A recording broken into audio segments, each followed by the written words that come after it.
When you identify the things that stress you out, there's a powerful tool that you can use that can help you to cope with that stress. And this tool can make a huge difference in your life. But what I know for sure is that this tool can actually be kind of hard to access. It can be super hard to kind of get to this place that, you can use a tool like this to help you reframe the situations in your life. But if you can get to that place, this tool can actually completely reshape the way that you see stressful situations in your life. Now, before I jump in, my name is Amanda Muhammad, and I'm a mindfulness-based stress management consultant in Dallas, Texas. I facilitate trainings and create resources around how we can use mindfulness-based practices and different strategies to really build resilience in our lives and manage our stress. And before I jump into telling you about this tool, I also want to touch on this concept of toxic positivity. Because what can happen, and a lot of times with spaces like I work in, is that, we preach the power of positivity and reframing, and it can come across as toxic, and I recognize that. And so when I'm teaching you practices like this, I want you to please be sure that you use something like this when you are ready. It's so important that you acknowledge how you feel about a situation, that you actually allow yourself to feel your feelings about a situation. And then when you're ready to accept it, then you do that and you can start to use a practice like this. But I want you to use something like this authentically and not as an avenue to just sweep feelings underneath the rug, okay? But when you're ready, the practice that you can use, this tool that you can use, is your perspective. Perspective building is huge for shifting the way that you see stressful situations, and it helps the way that you respond to those stressful situations. Now, what I typically like to do when I'm working with someone around shifting their perspective is I have them take a look at those stressors that they experience. Now, once they've looked at the stressors that they experience, I like them to take a look at how many of them are actually 100% within their ability to control them. And what they typically find is that very few of them are. But then we take a look at how we're responding to the things that are outside of our control. Because if you look at all the things that stress you out, again, very few of them are going to be within your ability to control them. But what you can control is the way that you respond. And when you look at the way that you're responding to things that you can't control anyway, it is a huge wake-up call, right? And so we want to challenge ourselves to look at the fact that we might not be able to control all of the things that go on in our life, but what we can control is the way that we respond to them. Now, one tool that I really like to use for practicing perspective is a concept called the ABCs of stress. Psychologist Albert Ellis came up with this concept that says there's 3 components to a stressful situation. And there's various ways to see this, but this is the approach that I learned and that I usually teach to the people that I work with. And what he says is there's these 3 components. So there's the A, the B, and the C. A plus B equals C. A is the altering event. This is the stressful situation that occurs. Your B is the belief about that event.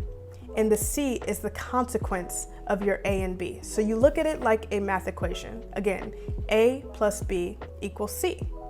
Now, for an example, let's say that your activating event, your stressor, is traffic. I always use this one. Traffic is something that a lot of us experience.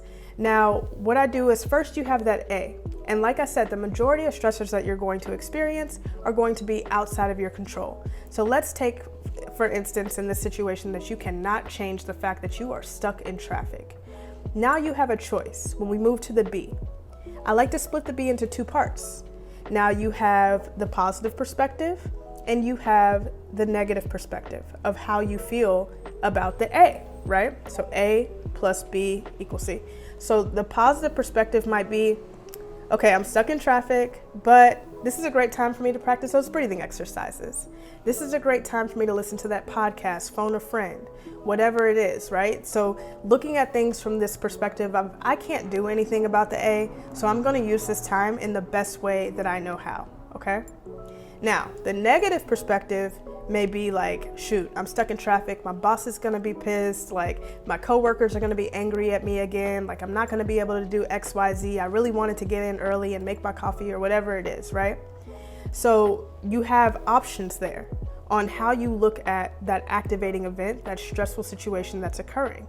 and you can take these different approaches. So with whatever the stressful situation is, I encourage you to split that and look at what different ways can I see the situation. And then you have the final part of that equation, which is the C. And the C is going to say, this is the ultimate consequence for responding to that stress, for thinking in that way. So maybe if you took that positive approach, you did breathing exercises, phoned a friend, by the time you get to work, even though it may be a little bit late, you're probably walking in just kind of a different headspace. You're more grateful, you're more relaxed, you're more calm. You can think clearly through, hey, maybe tomorrow I'll leave a little bit earlier, or maybe I should try an alternative route because now I know that there's traffic. And you can have a little bit more peace over a situation that you had no control over. And then if you took that negative route, you might be storming into work with an attitude, and then it can just snowball, right? So what's really important to understand with an approach like this for this perspective activity is that, again, most of the times that activating event, that stressor, is going to be solid. It can't change. So if you want to change the C, that ultimate consequence, the way that you respond to that stressful situation, there's only one variable left to work with, and it is your belief. It is the way that you see that stressful situation.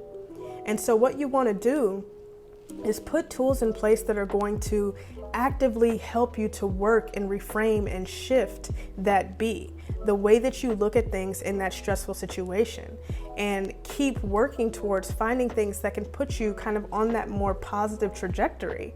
Because the way that you respond and react to these situations and view them ultimately determines the consequence, the way that you're going to respond to that stressful situation.